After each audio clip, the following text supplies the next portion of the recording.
Hey guys, it's KJ from the Scariest Movie Ever channel on YouTube.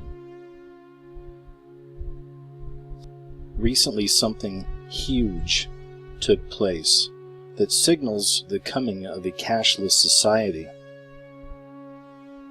Some people call this the mark of the beast, while others philosophize and theorize on what the mark of the beast actually is. Many people, it seems, don't believe this has anything to do with technology. I see a lot of people theorizing that the mark of the beast really is Islam, or it's your lack of faith, it's your credit cards, it's the Bible. I've seen it all. What I want to show you here in this video is definitive proof. This beast system is ready for a technological takeover. Not just of your money, I mean a technological takeover of humanity. I'm just going to read a little bit of this story right here inside the secret meeting where Wall Street tested digital cash. And this is just the beginning. I want to show you some other things, some other connections I've found throughout the years that have brought us to this point. Recently, more than 100 executives from some of the world's largest financial institutions gathered for a private meeting at the Times Square office of NASDAQ. They weren't there to just talk about blockchain, the new technology some predict will transform finance, but to build an experiment with the software. By the end of the day, they had seen something revolutionary. US dollars transformed into pure digital assets, able to be used to execute and settle a trade instantly. That's the promise of a blockchain, where the cumbersome and error-prone system that takes days to move money across town or around the world is suddenly replaced with an almost instant certainty. The event was created by Chain, one of many startups trying to rewire the financial industry, with representatives from NASDAQ, Citigroup, Visa, Fidelity, Fiserv, Pfizer, and others. The event marked a key moment in the evolution of blockchain, notable both for what was achieved as well as how many firms were involved. The technology's potential has captivated Wall Street executives because it offers a way to free up billions of dollars by speeding transactions that currently take days, tying up capital. But a huge piece of that puzzle is transforming cash into a digital form permanently. And while some firms have conducted experiments, the Chain event showed a large number of them are now looking jointly at new solutions. So I actually had a personal experience with this recently, just over the last few weeks. I don't know about you folks out there, but I bank with Citibank, and I've been with them for almost 10 years. A few weeks ago, I was at the grocery store. I made it all the way through the line. I had all my bags there. The person that was working there had rung everything up. When I gave her my Citibank card and she tried to charge it, it was declined. So I asked her to try it again, and of course she did, and it was still declined. So here I was, that guy in the grocery store that can't pay for the groceries. So I immediately put my head down and walked out as quick as I could. I got home and I called my bank.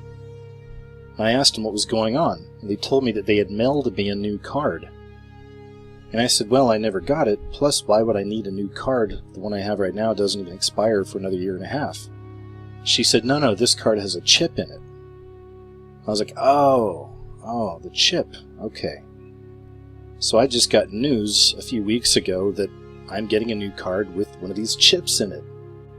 And then just yesterday, that story came out about all these financial institutions meeting up and looking into digital currency.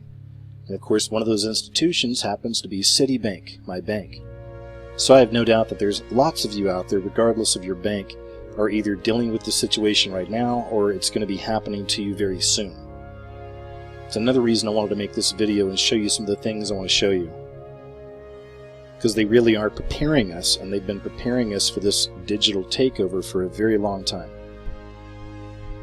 So in my research on this subject, I found countless news articles, much like this one right here, and I'm not going to share every single one, obviously. If you're interested, just do a search out there and you'll find plenty of stories about how this technology is invading every single aspect of our lives. But of course, oftentimes, whenever we see these stories in the mainstream, they're fairly innocuous, right? Doesn't really seem like that big a deal. Man uses microchip implanted in hand to pass through airport security. It's like, oh wow, it's just some dude just put a microchip in his hand, and it's neat, it's a cute story. But once this system is fully in place, everybody will be using microchips in one form or another to pass through security and to perform any other function they want to in society. Now, I believe one of the most important pieces to this puzzle was the story right here. And this really kind of flew under the mainstream. You didn't hear a whole lot about it, but Google's Eric Schmidt met with the Pope Francis, at the Vatican. There was a video report from the TV news agency that actually showed the pontiff shaking hands with Schmidt and Jared Cohen, the director of Google Ideas. Schmidt said to Francis, "I want to work with you to make these points. We will make it happen." The Pope responded, "Pray for me, don't forget." And the article here says it's still not known what exactly the two were referring to. Well, I think I might have some idea. So here's a book from Google's Eric Schmidt and Jared Cohen, The New Digital Age, Transforming Nations, Businesses, and Our Lives. Are you beginning to see the connection here? And these guys went to Rome and met with the Pope. And many of us realize that the Pope himself is a false prophet, if not the false prophet. It really makes one wonder what exactly was taking place in this meeting. And I personally feel it has a lot to do with the coming cashless society and the so-called mark of the beast, especially considering how the Pope is connected with Agenda 2030. And of course, Agenda 2030 is nothing new. It's really just a brand new disguise for Agenda 21, which is already in full effect all around the globe.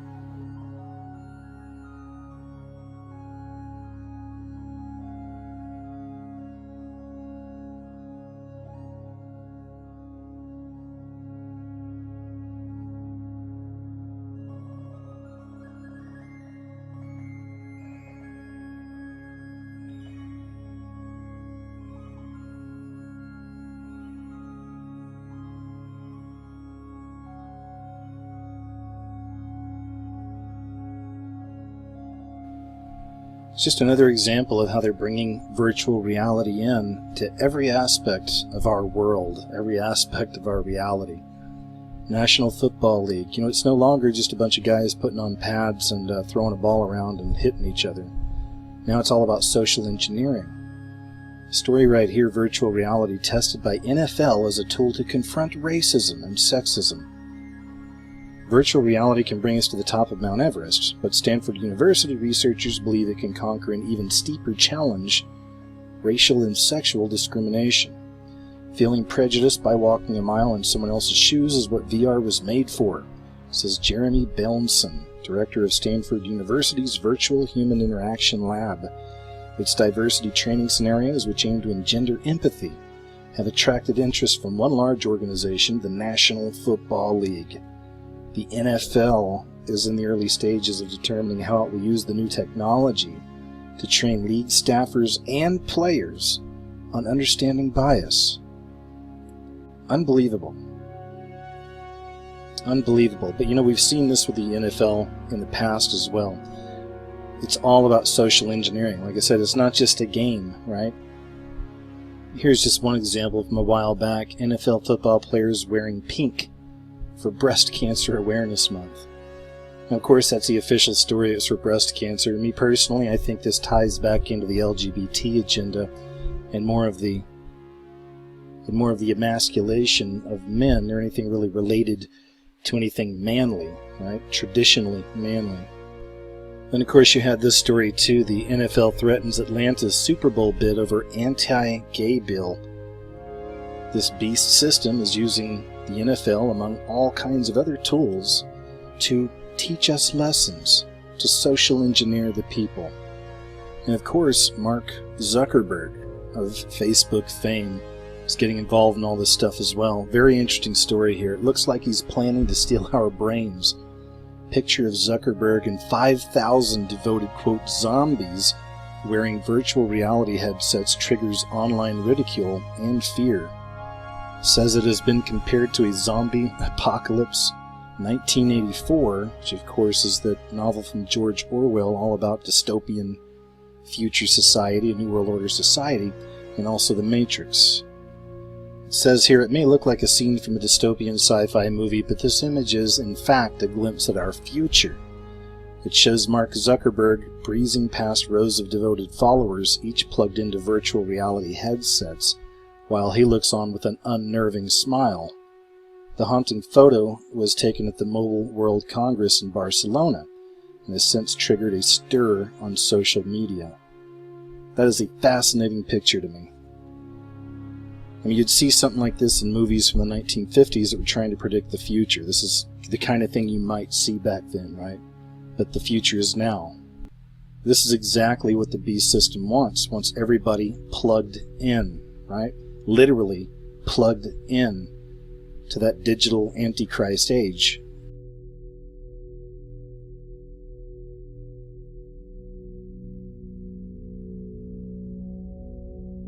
And of course, perversion is going to be a part of this system as well.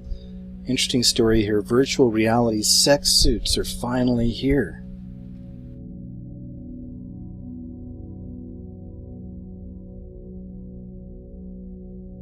Of course, Oculus is getting in on the action. Oculus unveils Crescent Bay prototype virtual reality headset. I wanted to share this with you for a very obvious reason, at least obvious to me. Because all the stuff we're talking about is about this new world order, this coming fifth age, age of the Antichrist. We see all these different elements coming together. This Mark of the Beast idea, technology there, virtual reality. Transhumanism is a really big part of this stuff as well. Programmable matter. So we shouldn't be surprised that we find one of the most common and obvious signs and symbols of this Beastʻ system right here on this virtual reality headset. Anytime we're looking into these symbols and whatnot, we always need some form of confirmation. Sure, sometimes an eye is just an eye and a pyramid is just a pyramid. But in this case, I think it's very obvious. The all-seeing eye that's Illuminati symbolism 101 type stuff, right? At this point. And it's connected to this virtual reality system that we know that in a larger part, it will play with this Beastʻ system, this coming technological takeover. It should be no surprise we find the sign of the Beastʻ system on the Oculus, the all-seeing eye. We've been getting set up for this system for many years. I just want to show you a few examples of this. It's social engineering, right? Or it's also, in this case, predictive programming. They're going to show you all the things to come before they come. And they'll show you in the form of entertainment, oftentimes. Avatar, the movie, is a prime example. And this right here is exactly what I'm talking about. You may remember this. There was a lot of stories that came out whenever Avatar, the film, was released, of people leaving the theater crying, suicidal. It says here, CNN says today that the 3D effects in Avatar are so intense that some people go home depressed and even suicidal because they would rather be living in the world from the movie. So you can see right here that when all this stuff comes out, right, not only will the public accept it, they're going to embrace it. They're going to chase after it. There are going to be millions upon millions upon millions of people that fall for this technological takeover. And this is where the predictive programming has led us. Google funds creation of secretive avatar-style virtual reality. And we already know that the people want this, right? Google is funding a secretive project that will use millions of linked computers to create an avatar-like virtual reality world in which people could live, interact, and even have sex. So once again, this isn't just some movie you go watch, guys. This is our reality. And this is just one example of how they condition us to accept these things once they're here. And I could have profiled dozens of different commercials showing this technology, right? But of course that would take too long. If you're really interested, all you have to do is just go to any search engine or any image search engine and just look up RFID in movie, RFID in commercial, whatever. And you'll start to see just how often this stuff is right in front of our face and how we're so used to it at this point. I think most of us just kind of forget about it, right? And that's all a part of the plan. But I will show you a couple other examples here. It's not always just the RFID tick that they're putting in these commercials, movies, and TV shows and everything else. A lot of times it's just as simple as the actual 666, right? It's the mark of the beast, the 666. And this is another one of those symbols we find time and time again in all kinds of commercials. That's Ellen DeGeneres there in the back, and this is a J.C. Penney commercial, and you clearly see right there front and center the 666. I know a lot of people covered this one, I did as well, but it's another obvious example. This is from Verizon. Once again, right here in the center, what do you see but the obvious 666? And then, of course, there's tons of occult symbolism all around Red Bull, the energy drink, right? But beyond that, this is from one of their commercials, and of course, what do you see here? That's right, the 666, once again. Another example of how they're literally getting everything in this world ready for this technological takeover. Digital pills now, right? Digital pill with chip inside gets an FDA green light. Now this right here is from a music video that really blew me away, how obvious it is what they're doing in this video. Now again, it's a music video. Most people, I accept, don't have the eyes to see this stuff or the ears to hear. But this whole music video is all about the mark of the beast. If you take a look at the lady right here on her right shoulder, you'll see the symbol that they use in this video for the so-called mark of the beast. It's interesting because it's a pyramid standing right side up, connected to the base of another pyramid that's upside down. So of course they're going to choose a representation of as above, so below for this music video that is all about the mark of the beast. Here's a couple of the other ladies from the music video. You see the young girl on the left-hand side. You can see on her left shoulder, she also has the mark of the beast. Now the girl on the right, she has it as well. You just can't really see it right here. So it's really interesting the way the video plays out. It's very subtle, alright? But there's only a few people in the video that have this so-called mark. Now all the people in this video that don't have that mark are portrayed as these kind of backwoods, small-town hicks, right? These kind of dirty, the unwashed masses. They're not a part of this new system. I'm going to show you more of that in just a second. And here's another example from the video of one of the people that don't have the mark, right? So again, you see this girl, they got her in no makeup, wearing really drab clothes. But at the end of the video, all the people that have this mark on them are at a concert, right? They're all dancing and they're laughing and they're vibrant, they're beautiful, and they're having the time of their lives. These are the people that have the mark, and these are the people that don't. Now I think it speaks for itself. So once again, just an example of how this stuff is constantly put out there in front of us. Oftentimes subliminally, at least, to the masses, right? But there are pockets of us all over the place who get this kind of stuff, who see this and understand it, and know what they're really trying to say. The Illuminati, the elite, the powers that be, the secret governments, whatever label you want to give these people at the top of the pyramid. They want a world of zombies. The technology itself isn't a bad thing, but judging by all these trends we're seeing, to me, it's very obvious that they want to use it to enslave us. So that's all I have for you, folks. Thanks for checking out the video. Stay aware out there. Take care, and I'll talk to you real soon.